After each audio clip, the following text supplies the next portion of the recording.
Hey everybody, welcome back. We're so glad that you're here with us, and we're so glad to get to talk to you today about small groups. Yeah. Small groups is one of the essential pieces in doing youth ministry, and for many of you who are just starting out and just launching a youth group, this is probably where you're living right now, either hanging out with students one-on-one or with a small group. And so we want to talk to you today about 3 principles that we think will help create a great small group. And the first thing we want to talk to you about is community. So Mark, when you think about creating a sense of community in a small group, what comes to your mind?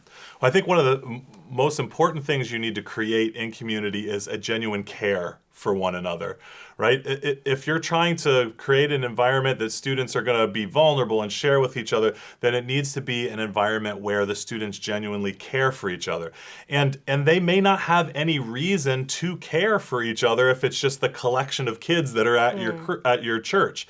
But we want to create an opportunity for them to care. And there's a quote that says, Christians are a band of natural enemies who gather together for the purpose of Christ. The only reason why we're together in the room at that moment together is because we want to find out a little bit more about who Jesus is, or because my mom sent me, in which case I need to find out more about who Jesus is. And so we want to be able to create an environment that we genuinely care for the other people that are in the room with us. So give them a reason to want to love and care for each other. Help them to understand that they each have value, that they're valuable, that we want you to be here. It's important to us that you are here. And in creating that value, then we teach each other how to care for one another's differences. The kid who's really annoying, who talks too much, we can care for them. We can love them. We want them to be here. The kid who's weird sometimes, and we're like, we feel awkward around them. So like every junior high. Right? Exactly. So we keep all those kids together in their own group, but an environment that cares for one another. And I think that's what the gospel is all about. Like it's we're known by our love. Yeah, that's awesome. Mel, how about you? When you think about small groups and creating a sense of community, what comes to your mind? Well, the biggest thing that comes to my mind is hospitality. Like, what are we creating when they walk into the room? And, sometimes that's not going to be in the 4 walls of the church. Yeah. Like, it might be in a house. It might be even at, I did a lot of my small groups, actually Dunkin' Donuts. I know that sounds crazy, but senior high girls love that. Yeah. They love going out and, not being at the church, not being at someone's house, but being at a totally alternative location. Right. Yeah. So kind of thinking through what's the best atmosphere to bring these kids in that they're going to love and want to be a part of. Mm-hmm. And so sometimes that will involve food. And so... In fact, I should say it should always involve absolutely. food. And so you might not be that foodie person, but you might have a parent who's a wonderful person and just welcomes people into their house, and that's their biggest thing. We had some amazing moms who put together these amazing spreads. They'd walk in, you're like, oh my gracious, that's gluten-free too. It was just this amazing kind of atmosphere in terms of when they walked in. That hospitality shows that they're cared for, yes, right? Actually. We want you to be here. Thank you so much for being here, and it shows that you're welcome. We want you to be here. And it kind of creates an icebreaker right from the start. They walk in, they get some food, they have a drink, they get a little more comfortable with each other, some initial kind of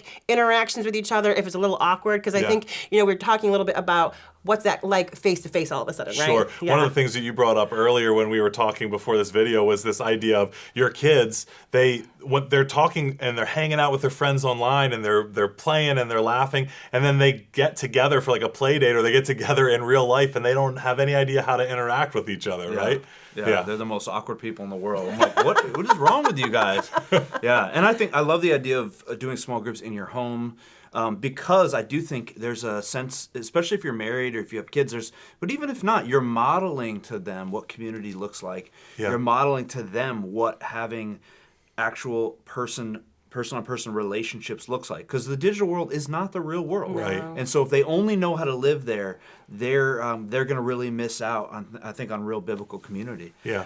Speak to us a little bit too about the idea of fun. And one of my best friends, he's a Chi Alpha missionary to college students. He says, never underestimate the power of a hangout. Yeah. Oh, yeah. So when you're trying to create community, a small group, how much does fun weigh into what you guys are doing and how you shape that time? Yeah, I mean, for a small group to be successful, the people have to be there. And they have to want to be there, or they're not going to come. Yeah. And so it's okay to think through. Like sometimes we're like we want to hyper spiritualize something, and so we kick out the fun because we're like, I got to take advantage of every moment. And the second they walk in, the music is going to be playing, and they're going to enter. But how about that they genuinely want to be there, and then they want to come back for the next time, right? It's okay to infuse fun into what it means to be a Christian. There is this stigma that Christians are all serious and you have to get rid of all the fun things in your life because those are all the sinful things in your life. But some of my best times are spent with my silly Christian friends sharing life together. You're welcome. What's that? I said you're welcome. Yeah, thank you so much. But it's okay to create fun environments. And Mel, you gave some great examples of what that could look like. Let's go to the coffee shop together. That could be fun. Let's go to a game together. Let's play games together. That's all creating community. It's all showing care. It's sharing life together. And it's a reason to want to come back again. And not only that, like you have to think about age appropriateness too. Like a junior high small group's going to look way different than a high school one. And I found my junior high groups were way more fun than my high school ones. Because honestly, some of those junior and senior high girls and boys, they want to get deep. Yeah. Like they're ready to have some like serious content and stuff. So yeah, they love fun and they love that stuff too. But for some of them, they're ready for like an even higher level kind of like Bible study at some point. But you would have to gauge that, right? Like, so because you do want to have that fun in there as well. That's an interesting community point that you make too. It's okay to think about different combinations of in your small group. And you may only have 6 or 7 kids, but it's okay to break them up into smaller groups as well. Sure. And so take seasons where maybe the girls are together and the guys are together separately, and then you bring them together. Or junior high is all together and senior high is all together. And then there's times they come together as well, because there's some really cool things in community that you can do with when we're the same age group or some gender specific things. There's value to both. So think about what it looks like to change up those groups sometimes for the sake of community as well. Absolutely. Yeah, absolutely. And I love what you guys said about the idea of fun and community, because I'm thinking back to all my memories of like, you could not stand somebody in youth group, right? But all of a sudden, when you're on the same basketball team and you win, or you're playing paintball with each other, or video, like all of a sudden you're like, you're high fiving, you're hugging. The guy who like you couldn't stand. There's a way of bringing people together that I think happens in those moments. It's a unifier. Yeah, it's good. So we talked about community. Another element of a great small group that we want to talk about is the idea of communication. Yeah. Conversation. The idea of when we communicate, sometimes we think, I got to preach, I got to teach, I got to do this Bible study. Talk to us a little bit about communicating through conversation and why that's important in a small group. Yeah. So one of the beautiful things about the small group setting, whether that's your primary group gathering or whether it's something you do in addition to your large group gatherings, especially for Gen Z kids, is they have an opportunity to participate in the conversation. They want to be heard. They want to provide an opportunity for them to be heard. That's why they're social media specialists. I've got a voice. I've got something I want to say. And small groups provides that unique environment to be able to be heard. And they might not always be right, but that's okay. As the loving, accountable adult leader, you help them pace through that. They're going to present an idea out there, and you help them think through it. But they're contributors. That's one of the key marks of the Gen Z as well. And so small groups, differently than we're all sitting shoulder to shoulder listening to somebody, is we're sitting face to face and I have an opportunity to contribute, and conversation is the vehicle by which that takes place. And you can almost even say this, that you would prefer that most of the small group would be the conversation. Yeah. You can present the content, you can present the scripture, the Bible study, maybe take some time to do that, but really fleshing that out, having a conversation, allowing space for the kids to agree, disagree, or kind of think through, or new questions that they've never even thought about, that's way more important sometimes than the actual just preaching or the actual just teaching of it itself. And that, I mean, as an adult leader, that can be kind of hard because you kind of just want to talk sometimes, right? And you don't want to allow for any empty space, any quietness, any moment to like reflect. You just kind of want to jump in and just be like, this is what God says. But sometimes that conversation is far more important. And there's a little bit of a skill to creating conversation, right? You've got to ask the right types of questions where you're going to get continued feedback. Yes or no questions are killers. What do you think? Yes, I agree. What do you think? Yes, I agree. What do you think? Yes, I agree. Right? You want to ask questions that elicit, what do you think? Right. You want Open-ended questions. exactly, open-ended questions where they can share their perspective. And then there isn't a right answer. That's, I think, sometimes the Yeah. fear as well in a small group setting is, I don't have the right answer. I don't know what to say to this. But when I'm asking your opinion, there is no right or wrong question. It's what you think. It's your take on this. What have you experienced? What have you seen?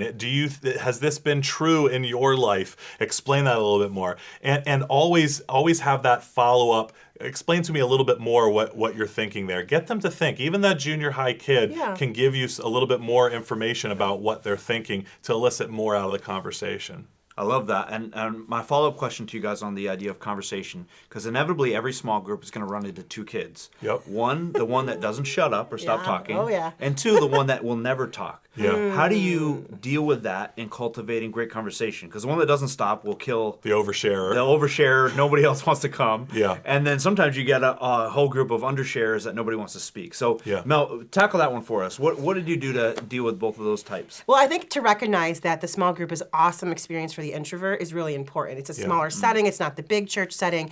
And so they do want to say their opinion, but sometimes it takes saying their name. Yeah. Like, hey, what do you think? You Asking them to- asking the question particularly, or you all of a sudden see them kind of perk up, like reading body language and saying, "Oh, they have something to say," but they're not going to say it because gonna so and so is interject. talking. And then I was really good at, if there was those oversharers, not cutting them off per se, but saying, "I love what you're saying. You're saying this," to kind of like summarize what they're saying, Yeah. and then leading it into someone so someone else could contribute as well. Yeah. So you don't want to like make sure that oversharer thinks to themselves, "Well, no one wants to hear me. I just talk and no one listens." The reason they're talking so much is because they don't think people listen. Yeah. Right? So you want to make sure you're active listening to what they're actually saying to get the core. And if they're saying some wacky ideas, which will happen with junior high, senior hires too, like you're like, "Oh yeah, go to the bunker." so How am I now." going to restore this? Yeah, exactly. like you do have to have a little bit of a skill to do Wow, that. that's an interesting thought, Johnny. Anyone else? Yes, but taking the core idea,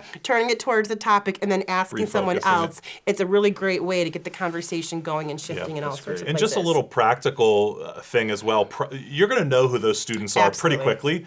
Proximity is a big win. Yes. Sit next to that kid. It's amazing what just like a little hand on the shoulder can let them know, like, this is your timer. And it's okay to have a conversation with that student before or after a group meeting, right? Yeah. We want to hear what you have to say.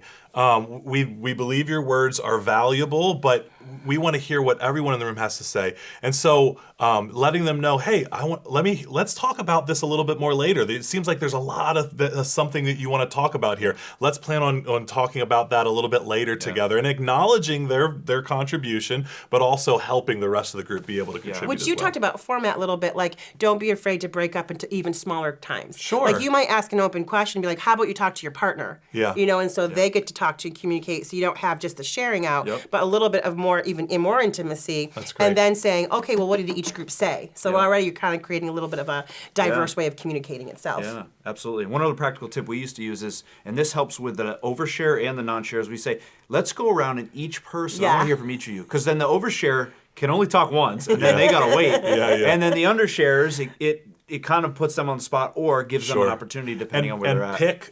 Pick the person next to and away from, so that they've got time to think through Yeah. what it is that That's they want right, to that's communicate. right. Yeah. When it comes to communication too, it's okay for there to be silence There while is. they're It's good. processing what's happening.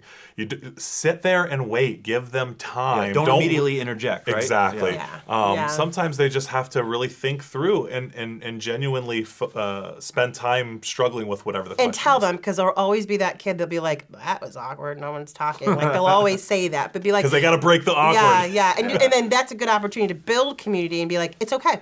It's all right. Like, let's normalize this a Yeah. In bit. fact, let's all sit here in silence for Yeah, 10 minutes that's- straight. Yeah. All right, so we talked about community, we talked about conversation, and lastly, we want to talk about consistency. Yeah. Why is consistency such a vital part of having a great small group? Well, if you're talking about care in the group, then it takes time and it takes that consistent relationship piece. And so if you know that you're not going to be able to show up on a regular basis, it's going to communicate to the student, this isn't that important to me. Yeah. And so really make sure that you're able to be present when you're present. And then the same thing is true for the students that are part of the group as well. Really communicating to them, we want you to be here. Your presence is valuable. When you're not here, it's missed. Yeah. And so you're communicating that need for consistency. Also, thinking out within the consistency thing, if it's a busy season, say like, you get to November, December, you're entering the holidays and things like that. Sometimes just like a one party might do it for that consistency to kind of like jolt into the next season. So you can kind of like think about it like that. Or, hey, let's go to this person's play. We're all going to go as a small group, going to go to the play. They've been busy. We haven't seen them for like a whole 2 months. Because I have practice every night, yeah, they have right? practice. So go support the person so when they're ready to integrate back into the group, consistency. Love that. They love it. Sports season, another great way. Yeah. They're busy. They got practice every night. They can't come out in this season. Let's go to where they are. Yeah, let's go to and where then they are. They're like, oh, dang, I'm still a part of this. I'm still a part of this. And it also supports the idea of community, right? Exactly. Yeah. No, I love that. Yeah. So we want to encourage you guys as you're thinking through your small group, how to make it great, how to make it better than what it is right now. Think through those 3 things. How do we create community? How do we have conversation? And how do we make sure and stay consistent with what we're doing? So thank you guys for all you're doing, and we look forward to seeing you on the next one.